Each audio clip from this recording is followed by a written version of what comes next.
Okay, so I need to talk about something that's been bothering me for a while now. And I know, this is one of those topics where people go, oh, here we go again, another guy complaining about mobile games. But just hear me out, because I genuinely think what's happening right now in the mobile gaming space has crossed a line that we just kind of stopped noticing. Like we got so used to it that we forgot it's insane.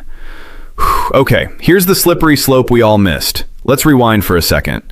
Back in like 2010, 2011, mobile games were kind of charming, right? Angry Birds, Fruit Ninja, Cut the Rope, simple, fun, one-time purchase, you're done. You paid like 99 cents and you owned the thing. Wild concept. Then around 2012 to 2013, the free-to-play model started creeping in. And look, free-to-play on its own isn't evil. Games cost money to develop, servers cost money, fine. But somewhere along the way, the industry looked at free-to-play and went, what if we just weaponized human psychology instead? And it's been downhill ever since. The thing is, it happened gradually.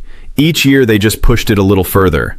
A new energy system here, a new battle pass there, a spinning gacha wheel. And because it moved so slowly, we just adapted. We normalized it. We stopped seeing how predatory the whole thing actually is. The actual tactics. So let me break down what's actually happening under the hood, because this stuff is genuinely dark when you look at it directly. First, artificial friction. Games intentionally make you wait. Your lives run out, your energy runs out, your stamina runs out, and then you either pay or you put the phone down and come back later. This isn't a game mechanic. This is a Skinner box. It's the same psychological conditioning they use in slot machines. The game is literally training you to return at regular intervals like a lab rat hitting a lever. Second, fake currencies. You never buy something directly. You buy gems or coins or crystals or whatever, and then you spend those on the actual thing. This isn't an accident. It creates psychological distance between you and real money. Spending 500 gems feels way less significant than spending $5, even when they're the same thing. Casinos have been doing this for decades. Third, FOMO monetization. Limited time offers, battle passes expiring in 14 days, seasonal characters, flash sales. Everything is urgent. Everything is ending soon.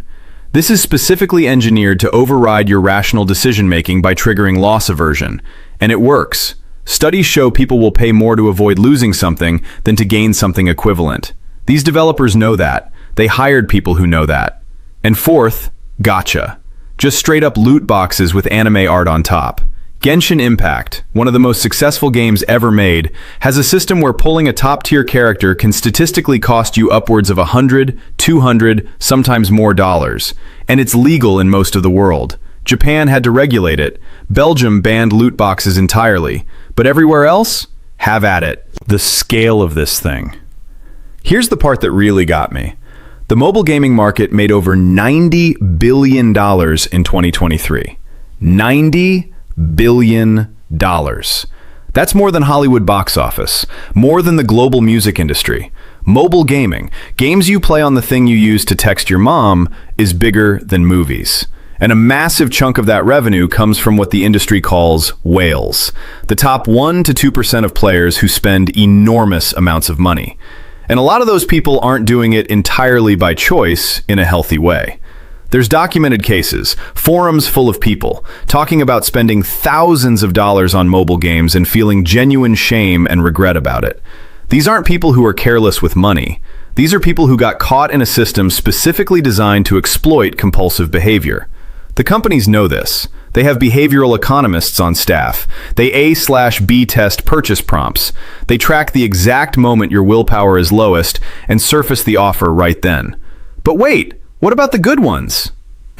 Now, to be fair, and I'm trying to be balanced here, not every mobile game is a predatory nightmare. You've got games like Monument Valley, Alto's Odyssey, Vampire Survivors on mobile, even Balatro now. Games that charge you money, give you a complete experience, and leave you alone. They exist. They're great. But here's the problem. They're not winning. The market is dominated by the other model. Because unfortunately, the data shows the extraction model makes more money. So even studios that want to make honest games are looking at those numbers and feeling pressure to compromise. The incentive structure is broken, and that's what makes this a systemic problem, not just a some bad actors problem. Where this goes. And honestly, the thing that worries me most isn't even the current state, it's the trajectory. Because now we're seeing AI being integrated into mobile games, dynamic pricing, personalized monetization, a system that doesn't just know when to show you an offer, it knows your specific psychological profile and tailors the pitch to you personally. Your spending history, your play patterns, how long you hesitate before closing a pop-up, all of it feeding a model that's optimizing for one thing, getting your money. That's not hypothetical. That's the direction multiple major publishers have publicly said they're moving toward.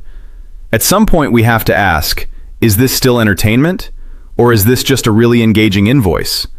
Look, I'm not here to tell you to stop playing mobile games. Play what you want. But I think it matters that people understand what these systems actually are and what they're designed to do. Because the first step to not being manipulated is knowing you're being manipulated. The industry went from charging you $1 for a game to building behavioral psychology departments to figure out how to extract as much as possible from the most vulnerable percentage of their player base. And we just kind of let it happen. Maybe it's time we stopped. Anyway, that's it for today. If you made it this far, appreciate you. Drop a comment, let me know your thoughts. And yeah, I'll catch you in the next one.